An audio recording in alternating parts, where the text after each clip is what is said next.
Hi, everybody. I know we've already started facing issues, and thank you for turning off your videos so you can sort of see me and Tom and hear me. I hope you can hear me okay. Tom, you were breaking up and we were trying to wave, but you just kept going.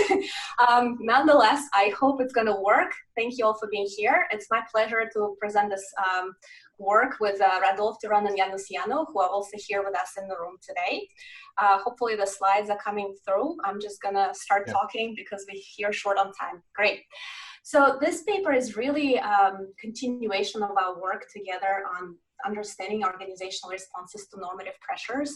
And if you are like me teaching right now and looking for ways to entertain students, it actually found its way into Financial Times game. It's like a simulation, I guess, that they can play in class that demonstrates the different trade-offs that managers face when making decisions about which issue to actually address, given the limited resources that they have. It's called balancing profit and purpose. But before I even begin, I thought I will define very important concepts to this paper. So first of all, what is even an ESG issue? I mean, to this room, it's probably very well known, but it's essentially this event, development, or trend that has organizational consequences related to environmental, social, and governance topics. And the emergence of ESG issues, and this is what we study, right, can really be the result of accidents, for example, oil spills and health and safety violations, or media criticisms on important social and political topics such as D&I, climate change, etc. Corporate complicity, for example, forced labor, child labor, human rights and privacy violations, controversial products and services such as tobacco and alcohol, as well as illegal activity and negligence, for example, violations of national and international legislation, illegal logging and land grabbing. In response to these issues, companies might actually undertake an action that will mobilize both the resources and the attention of the firm to address the issue. And this is kind of what we're looking at here in this paper. And just to give you an example, so a couple summers ago, Burberry got in trouble. It was all over the news that they are actually burning the unsold merchandise. And mind that it's obviously creating environmental issue of waste, of creating waste. And since it was mentioned everywhere, in both online and traditional media, a couple months later, they responded, and they responded by not only addressing the issue of waste that they're creating, but they also responded by addressing a different issue of animal mistreatment, or in particular of essentially, they promised to never use fur again in any of their products. And this is kind of the mechanism of that reputational cleansing that we will be developing in this paper. So essentially, the more issues they face and the more reputational damage that they face from these issues, the more they respond not just to one, but also other issues. And obviously, you can think about how does that affect the industry and what is that risk of peer contamination, as in, obviously, Burberry is not the only one doing this practice, right? So when will you be, as a company, next to be criticized for this issue? And what can you do today to prevent that risk and address the issue? So essentially, most prior studies look at firms already in that media spotlight, right? The area under the lamppost, when they already got criticized on something, or at one of those issues, or at one normative area of E, S, or G. But in practice, corporations typically face multiple issues at the same time, and to a large extent independently from each other. So for example, it could be a health and safety scandal in one market, and a product recall in another, and a pollution event in a different country, all taking place at the same time, often involving different stakeholders. So while existing work would document the positive response to each type of these events independently, we don't really know how the firms, given the multitude of these issues and facing them simultaneously, how do they respond? What is that general response that they provide? Because obviously these issues are competing for the limited attention and the limited resources of corporations. So in the study, we will essentially address that gap, as well as provide those two different mechanisms for issue-level responses in terms of preventing peer contamination risk, as well as cleansing their reputation. And then we'll also look at the different sort of conditions under which these responses might be even greater, given the different issue characteristics as well as media characteristics. So in our study, what essentially we do, I won't have time to go through all the hypotheses, but I'll outline the whole sort of model for you. Most existing studies would agree on two key mechanisms that represent triggers for an organization to act. First, for a given issue, how many peers have been criticized? Or in other words, what's the risk that the focal firm might be contaminated? Second, for a focal firm, how many ESG issues has it been criticized for? Or what's the risk to be demoted to this corrupt, irredeemable firm, right? And so essentially together with this and with the cost and benefit analysis of addressing the issue, they provide the basis for greater organizational response, whereby essentially organizational response to a focal issue increases with the number of peers being criticized for the same issue, as well as the number of issues the firm is being criticized for. Next, and I should say inspired by Tima's work on issue scale, we developed moderating hypotheses based on the type of the issue at stake. So we distinguish between local and global issues in scope, such as issues having local or global effect, small and large scale issues in the extent of the impact, such as affecting one stakeholder or more, independent or interdependent issue, whereby independent issues can stand on their own, you solve them and they go away, whereas lots of sustainability issues are really interdependent in nature, such as supply chain issues. And finally, issues involving primary or secondary stakeholders. And primary should consider as shareholders, customers, and employees as primary stakeholders, and the community and the environment as secondary stakeholders.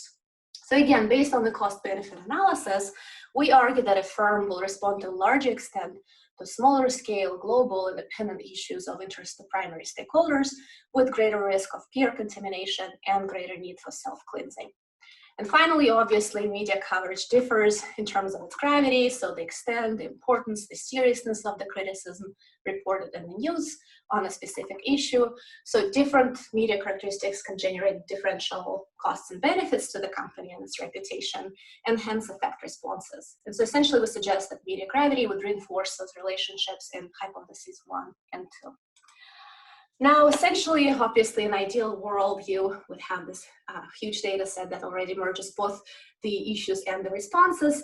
But what we ended up doing, we started with the data. It's a data provider called RepRisk, and it's this big data with human intelligence element that screens daily. It's AI, right? So it screens daily over 80,000 media stakeholders and third-party sources in 15 languages. And that was when we downloaded the data. Today, I think it moved on to 22 languages.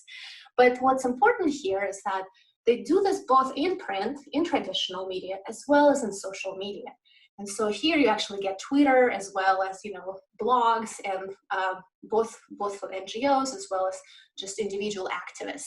So essentially, it follows issues. The methodology is issue-driven, and so they follow these 28 ESG issues.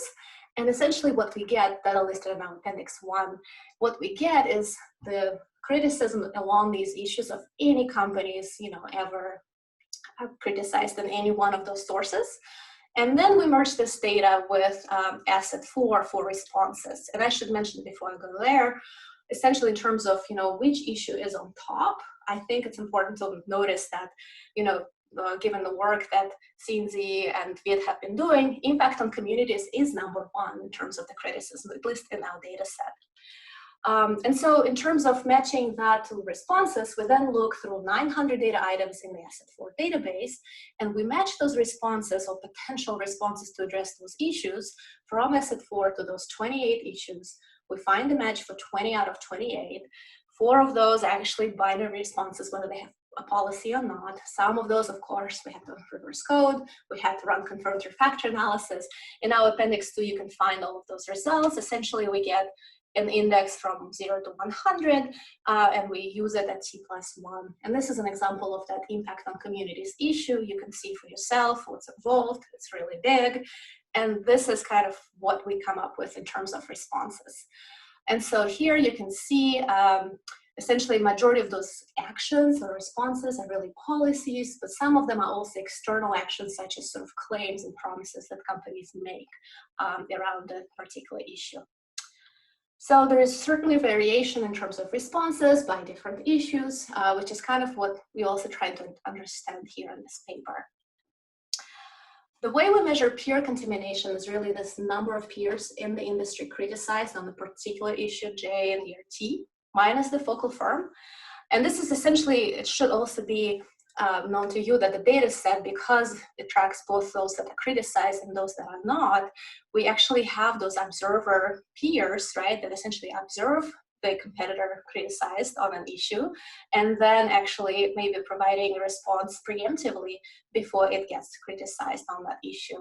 But it's this risk of peer contamination that essentially we measure by the number of peers criticized on that particular issue. And the cleansing pressure is really this number of issues that the focal firm I is criticized on in the year T. So out of those 20 issues, how many did they get criticized on in that year? And they're mutually exclusive. Like I said, essentially we look at those issue characteristics. So again, we go one by one and we independently code them as small in scale, global in scope, independent in nature, and involving primary stakeholders or not. And I think given the revisions that are coming, we may get rid of this, but I thought I will mention this anyways. We might go with just ESG, but this is an attempt to kind of categorize the issues on certain dimensions that might actually get to the question as to what issues do they respond to and not. For media gravity, and in our hypothesis, essentially one looks at the firm, right, that cleansing pressure that the focal firm is being criticized on, and the other one looks more at the industry level, at pure contamination, and so we will measure media gravity at two levels, at the level of the firm or industry overall. And so essentially you will see here three measures that come from the data set: the severity of the criticism, the reach of the media, as well as the coverage. And this has been used before in different research.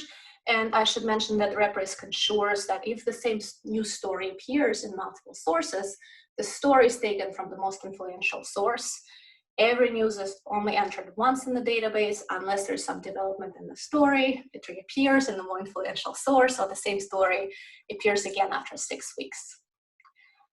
We also obviously collect a number of controls from different sources. So we do control for the level of CSR of the firm, as well as the level of sustainability of the country in which it's headquartered.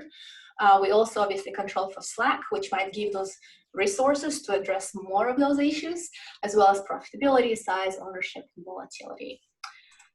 So in the end, we end up with essentially about 3,000 firms over a 10-year span. And like I said, we have 20 issues for each firm for every year.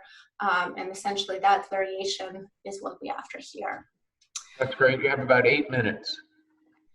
So, estimation. So obviously, needless to say that trying to identify that effect of the criticism of the focal firm as well as of its peers on corporate action is not easy. It's empirically challenging because organizational choice to address a particular issue through action is neither random nor exogenous. Managers may choose how to handle ESG issues, and some unobserved attribute might jointly explain the choice of which issue to address, as well as which issue might indeed face critical coverage in the media. So to identify the independent effect of media coverage on the company's action on the issue, we must disentangle it from the effect of the endogenous choice. So essentially, because managers may choose how to handle ESG issues in each firm differently, we run the models with firm issue and issue year fixed effects. Firm issue fixed effects help control for fixed firm issue attributes. So some issues might be more salient or material for some firms in certain industries, but not others, as well as firms' unique approaches to dealing with those issues. And issue year fixed effects control for broader changes that could influence issue level changes in the particular year. For example, regulation that might affect the cost-benefit analysis of addressing the issue, and also an aggregate proxy for broader social changes regarding the focal issue. So our main estimation model is using OLS for panel data with fixed effects at the firm issue and issue year level. It essentially identifies changes in company actions by considering issues that got media coverage versus those that did not. And so given that our panel data includes companies that may or may not face any coverage in any given year, the interpretation here essentially should be that for a given issue, as X varies across time by 1 unit, Y increases or decreases by the units. So here we go, results. So we follow some of the recent literature on dealing with multicollinearity by introducing our independent variables together with fixed effects first. And observing similar effects as we add the control variables. And essentially, what model 1 shows is that for a given ESG issue, as the number of peers being criticized in the media increases by 1, the focal company's action increases by 0.05 units. Model 2 suggests the same result for cleansing pressure, suggesting that for a given ESG issue, as the number of other ESG issues for which the focal company is criticized in the media increases by 1, the company's action on the issue at stake will increase by 0.08 units. And those results essentially stay the same as we add the controls. And needless to say, as expected, firms of bigger size with greater CSR and countries with greater sustainability essentially do more on average to address those issues. Now, obviously, this study overall has certain issues that we try to address with matching procedures. So first, to infer precisely how cleansing pressure affects action on the focal issue, we complement the above analysis with a linear probability model on the match sample of firm issues that did and did not face media coverage.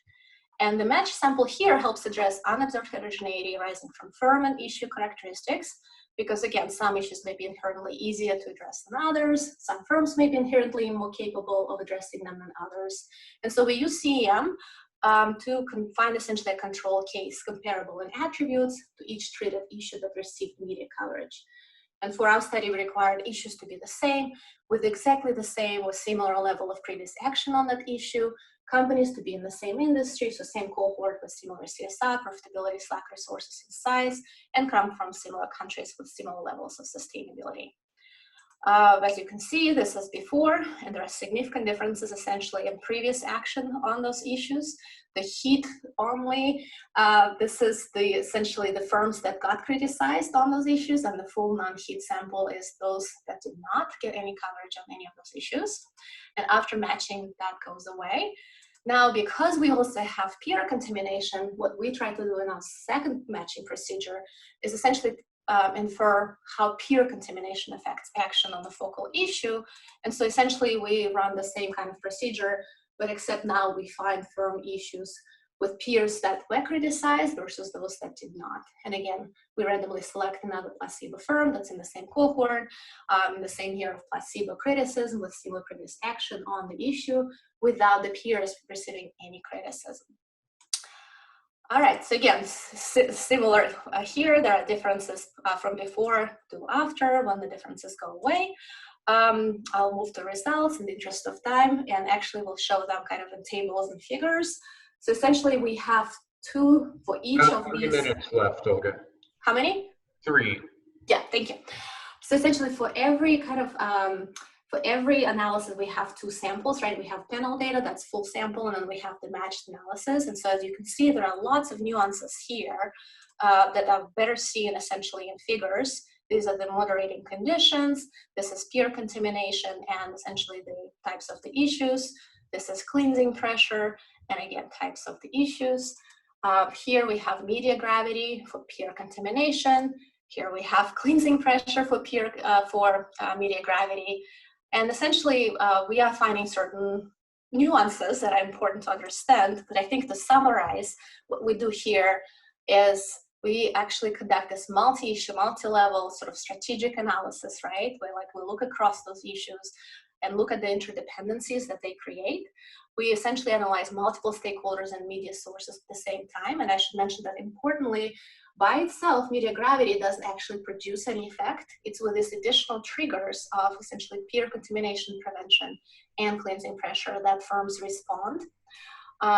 We also differentiate between the effects of direct and indirect threat to reputation, where direct threat is that reputational cleansing when the firm is being criticized, and indirect is the contamination prevention. We also essentially bring in those issue characteristics as well as media gravity. And in terms of contributions, I guess the main ones are addressing this selection bias and generalizing, creating that greater generalizable model across those different issues and normative areas. It really produces some implications for social evaluation and non-market strategy literature, as well as shows us some of those limits of media effects and understanding an important phenomenon. So I guess I'll stop here since